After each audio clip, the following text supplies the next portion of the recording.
Hello dear students, आजचा paper खूप सोपा होता ना. अगदी चाइल्डिश क्वेश्चन्स होते बरेचसे असे. मला तर वाटलं यार किती लकी आहात तुम्ही. खरंच एवढा क्वेश्चन पेपर तुमचा इझी होता. बघूयात पहिल्यांदा फास्ट आपल्या प्रत्येक क्वेश्चनचे आन्सर्स काय काय आहेत. इंग्लिश मीडियमचं सगळ्यात आधी आपण घेतोय. डू ॲज डायरेक्टेड एनी 4 सांगितले होते. हो, सगळे सोपे होते, तुम्ही सगळे पण अटेम्प्ट केले असतील. पंक्च्युएट द फॉलोइंग होतं. You have never heard of batch he asked. आता इथं कसं करायचं आहे, तर यू तुमचा पहिला कॅपिटल असेल, डबल इन्व्हर्टेड कॉमामध्ये never heard of a batch, double inverted comma complete comma आणि मग ही आस्क्ड आणि मग इथे पुढे तुम्ही क्वेश्चन फुल स्टॉप दिला तरी चालेल. Then find out 4 hidden words having at least 4 letters from the given word proclamation. ह्याच्यावरून बघा काय काय 4 वर्ड्स होऊ शकतात. Action, claim, proclaim, lion, motion, nation या प्रकारचे वर्ड्स येऊ शकतात. Spot the error and write the correct sentence. All the great religions teaches us to care for our children. ह्याच्यामध्ये टीचेस अस न येता टीच अस असं येईल. ठीक आहे. त्याच्यानंतर arrange the following words in alphabetical order. खूपच सोपा आहे. ह्याच्यामध्ये पहिल्यांदा इनडिस्प्युटेबल, मग इन्क्विजिटिव्ह, देन इंटरॅक्शन्स, इन्व्हेन्शन. ह्या पद्धतीने तुमचा सिक्वेन्स आहे का चेक करा.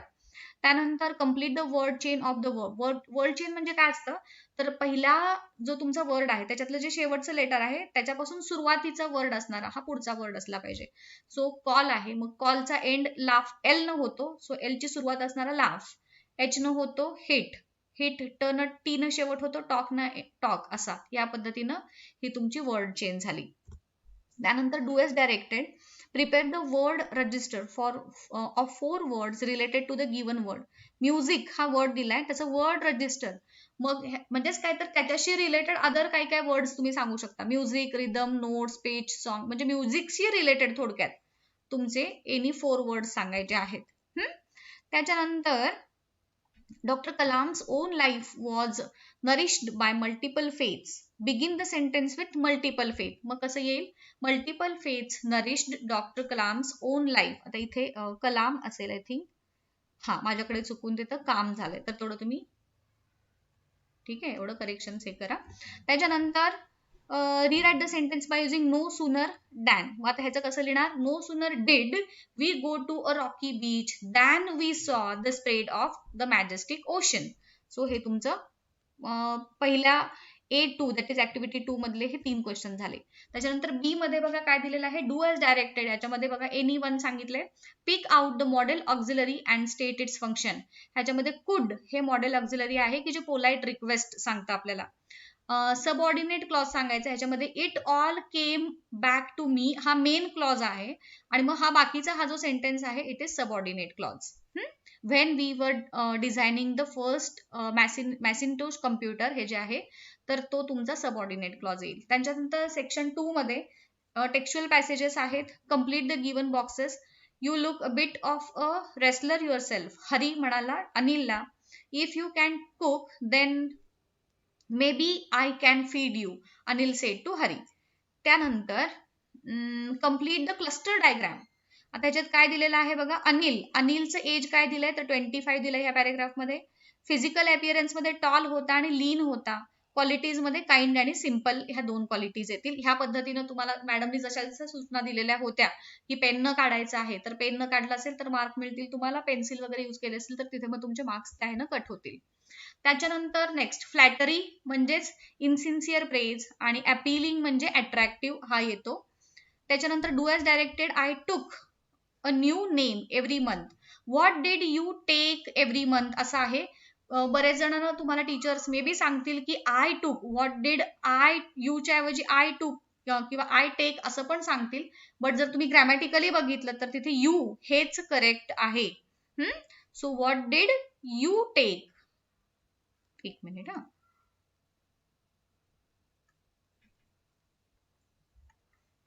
तर हे झालं. त्याच्यानंतर I was an experienced hand. तर ह्याच्यातलं ॲन हे आहे आर्टिकल. अंडरलाईन द डिटरमायनर सांगितलंय. तर जे 2-3 प्रकारचे तुमचे डिटरमायनर आहेत त्यातला आर्टिकल आहे हा ॲन हा. त्याच्यानंतर why do you think Hari Singh gave his most appealing smile. तर इथं आय थिंक त्याचे हे असेल आन्सर तुम्हाला माहितच आहे की त्याला त्याचा जे काही हेतू होता की त्याला पर्पजली काय करायचं होतं, त्याला किल करायचं होतं वगैरे असं काही जे आहे ना तुमची जी स्टोरी, तर त्याचं तुम्हाला आन्सर सांगता येईल. I give him my most appealing sign. I want to काय वर्क फॉर यू वगैरे. बिकॉज त्याचं जे काही पर्टिक्युलर हेतू होता तो साध्य करण्यासाठी तर तुम्हाला त्याचा आन्सर तर माहित आहे. सो ह्याचा आन्सर काय मी जास्त डिटेल सांगत नाही. Read the following passage and complete the activities. Complete the given sentences by choosing the correct option. ह्याच्यामधलं येईल इंटरनॅशनल काउन्सिल. त्याच्यानंतर फेमस डॅम हे अस्वन हाय डॅम आणि हे 28 आणि ह्याचा आन्सर आहे 50. जरा फास्ट घेते सो दॅट लवकर कव्हर होईल है ना. त्यानंतर complete the following information from the passage. UNESCO काय आहे? UNESCO had launched and international campaign in 1959. तर इथं दिलेलं आहे बघा, to protect the temples and artefacts. त्याच्यासाठी त्यांनी जे पहिलं कॅम्पेन जे आहे ते लॉन्च केलेलं आहे. त्याच्यानंतर a White House conference in the United States for a world heritage trust. ह्याच्या कशासाठी केलंय? To protect the historic and cultural sites but to also protect the world significant natural and scenic site. हे दुसऱ्याचं answer झालं तुमच्या. त्याच्यानंतर pick out and write 4 adjective. Significant, cultural, natural. तुम्हाला adjective तर माहिती आहेत, 4-5 मी इथे दिलेले आहेत तुम्हाला. अजूनही तुम्ही त्याच्यात ऍड करू शकता. त्यानंतर डू ॲज डायरेक्टेड. ह्याच्यामध्ये काय लिहिणार? Use not only but also. मग इथं काय लिहिणार नाही? Not only UNESCO but also. आणि मग बाकी तुमचं आहे तसं sentence international council on monuments हे ॲज इट इज तुमचं कव्हर येईल. ठीक आहे. त्याच्यानंतर इन 1968 द इंटरनॅशनल युनियन. आता ह्याच्यामध्ये काय करायचं आहे? सेंटेन्स कसल्या प्रकारचं आहे? तर it is a compound sentence. What measures will you adopt for the prevention of any historical site. Again हे तुमचं पर्सनल रिस्पॉन्स टाईप आलं की कुठल्याही हिस्टॉरिकल साईटचं प्रिझर्वेशन करण्यासाठी तुम्ही काय काय मेजर्स कराल हे तुम्ही तिथे लिहू शकता तुमच्या मतानुसार. देन ह्याच्या ऍक्टिव्हिटीज वरती बेस्ड आहे बघा. Animal show their relation to us. False आहे. दुसऱ्याचा आन्सर ट्रू आहे. Animals sweat and whine about their conditions. False आहे. Animals are placid and self-contained. True आहे. त्यानंतर answer the following question. What craze do animals never display and why? तर ह्याच्यामध्ये craze to own material things आणि त्यांचं ज्या काही वस्तू असतील त्यांच्याबद्दल त्यांना कधीच काय म्हणणं आपण क्रेज ते दाखवत नाहीत. Because they are more satisfied and more self contented than human. असं तुम्ही आन्सर लिहाल त्याच्यात. त्याच्यानंतर pick out some example of rhetorical questions from the extract. तर हे आहे बघा त्याचा answer. Did I pass that way huge times ago and negligently drop them. हे त्याचा आन्सर येईल. त्यानंतर नाईट ऑफ द स्कॉर्पियन ही जी पोएम आहे त्याच्यावरती क्वेश्चन्स आहेत बघा. ह्याचं तुम्हाला ऍप्रिशिएशन करायचं आहे. तुम्हाला मॅमनी सांगितलेलंच आहे कशा पद्धतीने ऍप्रिशिएशन करतात. टायटलला 1 मार्क आहे, राईम स्कीमला 1 मार्क, फिगर ऑफ स्पीचला 1 मार्क, सेंट्रल आयडियासाठी हे. तर ह्या तुम्हाला पोएमचं ऍप्रिशिएशन करायचं होतं. तुम्हाला व्यवस्थित पॉईंट वाईज माहीतच असेल. त्याच्यानंतर रीड द फॉलोइंग पॅसेज. ह्याच्यामध्ये फायरफ्लाईजचं काय दिलेलं आहे? Life stages. मग एग, लार्वा, प्युपा आणि अडल्ट हे त्याचे 4 लाईफ स्टेजेस आहेत. त्याच्यानंतर right 2 reasons for the conservation of fireflies. मग इथं त्याचे रिझन्स दिलेले आहेत बघा की fireflies experience detective bacterial contamination of food, testing हे त्याचं जे कन्झर्वेशन हे सगळे त्याचे युजेस आहेत ना. सो ह्या रिझनसाठी त्याला आपण कन्झर्व केलं पाहिजे. हे तुम्ही एवढं आन्सर त्याचं सांगणार आहात. त्याच्यानंतर डिफरंट, इनडिफरंट अँटोनिम सांगायच्यात. Experience, unexperience, bacterial, non bacterial आणि नॅचरल, अननॅचरल हे त्याचे अँटोनिम्स झाले. त्याच्यानंतर डू ॲज डायरेक्टेड मध्ये काय बघा. Too many people can disturb adult and larval habitat. मग त्याच्यात ॲज वेल ॲज करायचं आहे. मग काय येईल? अँडच्या ऐवजी too many people can disturb adult as well as larval habitat. These react together to produce photons. Pick out the infinitive form. मग हे काय आहे? To produce. त्याच्यानंतर can you think of any other insect that teaches us some values. हा, तर इथं मग हनी बीज, ऍंड्स वगैरे तुम्ही एक्झाम्पल्स देऊ शकता ह्याच्यात. आणि मग त्यांचे एक्सप्लेन विथ एक्झाम्पल्स मध्ये काय सांगणार तुम्ही? तर त्यांच्यामध्ये हे हार्डवर्क, त्यानंतर परझर्वन्स, युनिटी, पेशन्स, कन्सिस्टन्सी असे खूप सारे त्यांच्यामध्ये गुण असतात. सो दॅट त्यांच्यापासून आपल्याला त्या व्हॅल्यूज घेता येतात असं तुम्ही तिथे सांगू शकता. समरी रायटिंग कसं करायचं हे मॅडमनी तुम्हाला परवा जो आपला व्हिडिओ झाला त्याच्यामध्ये सांगितलेलंच होतं. त्याच्यात कसे पॉइंट्स मेन्शन करायचे आहेत तुम्हाला. ह्याच्यामध्ये हा जो पॅरेग्राफ आहे क्वेश्चन नंबर 4A मधला हा वाला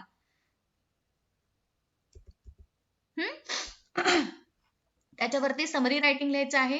ऑब्विसली त्याचं सजेस्ट टायटल काय येईल? फायर फ्लाईज हे त्याचं मेन टायटल येईल. त्यानंतर जसं की तुम्हाला मॅमनी सांगितलं होतं बघा, पहिल्या किंवा शेवटच्या ह्याच्यामध्ये तुम्हाला मिळतं तसंच बघा, हार्बिंजर्स ऑफ होप. सो हे त्याचं तुमचं टायटल होऊ शकतं. फायरफ्लाईज हे तुमचं मेन टायटल आणि हार्बिंजर्स ऑफ होप हे त्याचं सब टायटल. ह्या पद्धतीनं तुम्ही लिहू शकताय आणि तुम्हाला समरी कशी काढायची तर ते मॅडमनी शिकवलेलंच होतं.